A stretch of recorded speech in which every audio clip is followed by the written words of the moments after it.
Dans quelques instants, nous allons pénétrer dans le monde du très petit et nos activités devront être d'une grande précision. Avant donc de commencer notre étude, revenons un peu en arrière. Jetons un regard plus général sur ce monde de la réparation qui est le nôtre. Voyons les tâches qui vont nous être confiées et comment nous allons les réaliser. Les ensembles sur lesquels nous travaillons ont subi des modifications considérables au cours d'une décennie. Modifications d'aspect, mais aussi de fonctionnement. Un large éventail de ces ensembles est susceptible de nous être envoyé aux fins de réparation. Chacun sera sensiblement différent des autres, car il aura été conçu pour des fonctions très spécifiques. De fait, chaque carte peut n'être qu'une partie isolée d'un système beaucoup plus complexe et porter des modules capables d'exécuter individuellement des centaines de fonctions. Il est donc tout simplement impossible de connaître le principe de fonctionnement détaillé de ces circuits. Et malgré ça, nous allons apprendre à les réparer. Comment est-ce possible ? Recherchons tout d'abord la définition du terme réparation. Lorsque les choses étaient plus simples, la réparation regroupait habituellement deux tâches combinées consistant l'une à localiser le défaut, opération effectuée à l'aide de contrôles de diagnostic relativement simples, puis à corriger ce défaut. Dans la plupart des cas, le travail consistait simplement à éliminer le composant défectueux et à en souder un neuf. Une seule personne pouvait exécuter l'ensemble de l'opération. Aujourd'hui, les cartes en service sont si nombreuses que cela n'est plus possible. Les diagnostics peuvent être extrêmement complexes. Des procédures de contrôle très sophistiquées sont fréquemment nécessaires et l'opérateur doit posséder une connaissance approfondie des systèmes complets. La recherche de panne est devenue une spécialité en soi.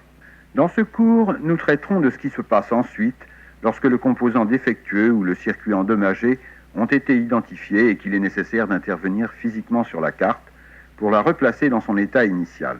On peut effectuer ce travail sur pratiquement n'importe quelle carte sans connaissance précise de son fonctionnement théorique. Ce résultat s'obtient par la compréhension des principes de montage fondamentaux qui sont communs à toutes les cartes et des procédures qui permettront d'abord de démonter les éléments défectueux, puis de procéder au remontage pour corriger le défaut.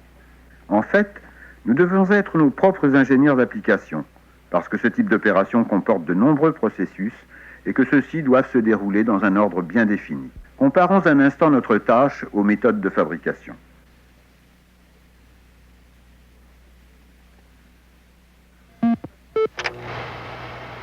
D'une façon générale, un circuit imprimé sera fabriqué en plusieurs étapes. Tout d'abord, le matériau support est découpé à la cote requise. Ensuite, on procède au perçage de tous les trous au moyen d'une perceuse à commande numérique. Viennent ensuite la métallisation du circuit et la réalisation des pistes par sérigraphie ou par photogravure. Les composants sont ensuite mis en place et soudés. La carte achevée a peut-être franchi 10 étapes différentes ou plus, chacune d'elles étant réalisée et normalisée avec précision. La fabrication est un processus unidirectionnel. Elle est fortement automatisée et le personnel doit être hautement qualifié. Toutefois, chacun réalise une tâche unique qu'il recommence sans cesse. Comparons maintenant la fabrication à la réparation. La réparation est un processus bidirectionnel. Vous devez, dans une certaine mesure, déséquiper la carte, puis la rééquiper pour lui redonner ses qualités d'origine. Un seul opérateur est concerné, dont l'éventail de connaissances doit être très grand, ainsi que sa capacité à effectuer un travail rivalisant avec celui que fournissent les matériels automatiques de fabrication. La compétence exigée est considérable et les réparateurs qualifiés sont très recherchés. De nos jours, les travaux de réparation nécessitent un mode opératoire qui regroupe un certain nombre d'éléments, parmi lesquels aucun n'est utilisable isolément.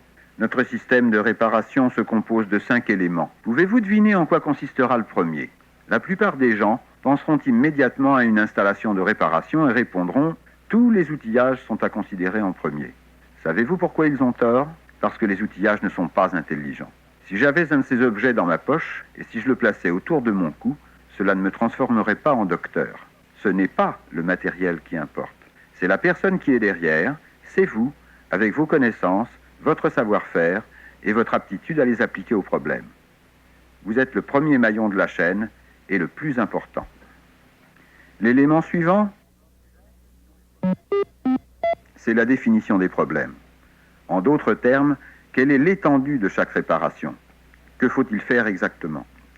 Et quelles sont les caractéristiques physiques de la carte de circuit imprimée ? Nous avons besoin de tous ces détails car ils imposeront en grande partie les procédures de réparation que nous aurons à utiliser.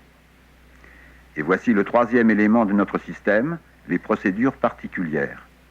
Elles sont assez nombreuses pour offrir un certain choix. Aussi, notre premier travail consistera-t-il à sélectionner celles qui sont les mieux adaptées à chaque problème, puis à définir l'ordre d'exécution de ces procédures. Ce que nous faisons en premier lieu et pourquoi, puis ce que nous faisons ensuite et pourquoi, et ainsi de suite. C'est seulement après ce travail préalable que nous nous soucierons du quatrième maillon de la chaîne, les outillages. Certains vous sont déjà familiers, d'autres sont des équipements spécialisés pour le dessoudage, l'adaptation et la remise en état des circuits. La dernière composante de notre système est le contrôle de la qualité de réparation. Ce sont en fait les normes qui définissent l'acceptabilité du résultat final, non seulement son aspect en fin de travail, mais aussi, très précisément, la procédure d'exécution. Et, bien souvent, vous serez le seul à connaître tout cela. Chacun de ces 5 éléments forme donc la procédure de réparation, et nous en étudierons les détails tout au long de ce cours. Nous commençons à entrevoir que la réparation est une fonction beaucoup plus sophistiquée que ce que bon nombre de gens imaginent. Et nous allons franchir une étape supplémentaire dans le processus de définition. Pour nous, le terme réparation signifie dépannage non destructif, un travail à la suite duquel la carte est aussi fiable qu'elle pouvait l'être à sa sortie d'usine. N'oubliez pas, lorsque vous prenez une carte pour y travailler, vous prenez un pari dont les enjeux sont difficilement calculables. Quelques secondes de surchauffe peuvent endommager une carte d'une manière impossible à estimer. Il se peut qu'elle fonctionne encore malgré tout, de prime abord, mais à la longue, un jour, ou une semaine, ou un mois plus tard, elle sera à nouveau défectueuse. Qui sait ce qui pourra alors se produire? Commençons par l'électronique grand public et voyons les conséquences d'une défaillance. Il ne fait aucun doute que ça n'est point une question de vie ou de mort, mais c'est très désagréable et parfois très coûteux. Et la recherche de panne peut durer un certain temps. Une défaillance à ce stade peut cependant coûter très cher. Lorsque les circuits d'un matériel médical cessent de fonctionner, cela risque fort d'être préjudiciable pour le malade. Nous côtoyons tous quotidiennement des dispositifs commandés électroniquement. Ils traitent nos communications, commandent nos machines. Et dans certains cas, le temps lui-même devient le facteur critique. Ici, la vie et la mort sont littéralement de chaque côté de la balance. Imaginez une panne à cet instant précis, entraînant la défaillance des équipements de navigation et de guidage. Il serait peut-être réactivé sans problème, mais ça pourrait aussi se produire un rien trop tard. Imaginez la dépense humaine et financière d'une panne qui se produirait ici. Les cartes de circuits imprimés qui forment un tel dispositif ne sont pas des objets que l'on met volontiers entre les mains d'un amateur. Surtout s'il est nécessaire de le remettre en service. Il n'existe aucune méthode permettant de prévoir le coût d'une défaillance avec certitude.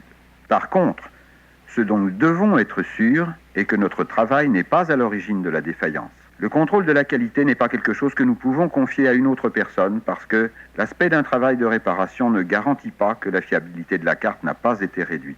Cela dépend très exactement de la méthode d'exécution et vous serez seul à la connaître.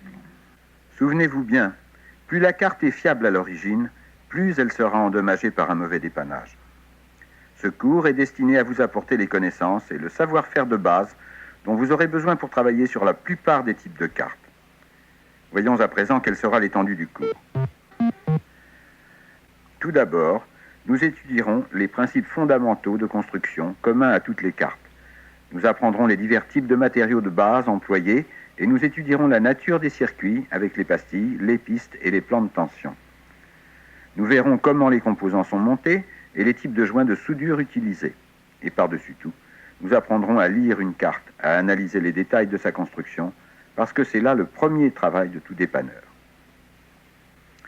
Nous verrons ensuite toutes les méthodes courantes permettant de retirer un joint de soudure. Nous ferons la part des avantages et des inconvénients présentés par les diverses méthodes de dessoudage et nous verrons comment choisir les mieux adaptées.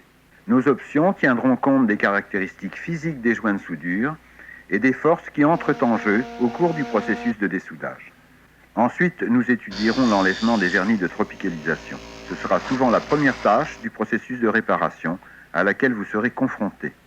Puis nous verrons comment déposer sans dommage les différents types de composants. Puisqu'il peut advenir que la carte doive être enduite à nouveau d'un vernis protecteur, nous apprendrons également les diverses techniques d'enrobage. Ensuite, nous procéderons à la réparation de la panne et nous verrons tous les problèmes que vous êtes susceptibles de rencontrer. Vous apprendrez à remplacer les conducteurs endommagés et les pistes manquantes. Ce qu'il faut faire face à une portion de circuit imprimé brûlé qui vous oblige à reprendre toute la partie abîmée. Nous passerons ensuite aux connecteurs. Nous verrons comment les réparer ou comment en effectuer l'échange complet. La dernière étape d'un processus de réparation consiste fréquemment à remétalliser les connecteurs imprimés. Aussi, étudierons-nous également cette technique ainsi que l'électrodéposition à partir d'un kit de métallisation portatif. Vient ensuite le problème posé par les avaries électriques causées aux composants sensibles. Nous étudierons chacune des sources de surcharge éventuelles ainsi que les moyens de les éliminer ou de protéger la pièce contre leurs effets. Il s'agit là d'un cours complet de réparation qui vous enseignera la conduite à tenir en toutes circonstances, la méthode à suivre et pourquoi il faut effectuer le travail exactement de telle et telle façon. Et ensuite, la pratique aidant, vous aurez toutes les facilités pour acquérir la maîtrise de votre art. L'électronique manque cruellement de tels spécialistes et le besoin est immédiat. Alors commençons sans tarder. La salle de cours nous ouvre ses portes.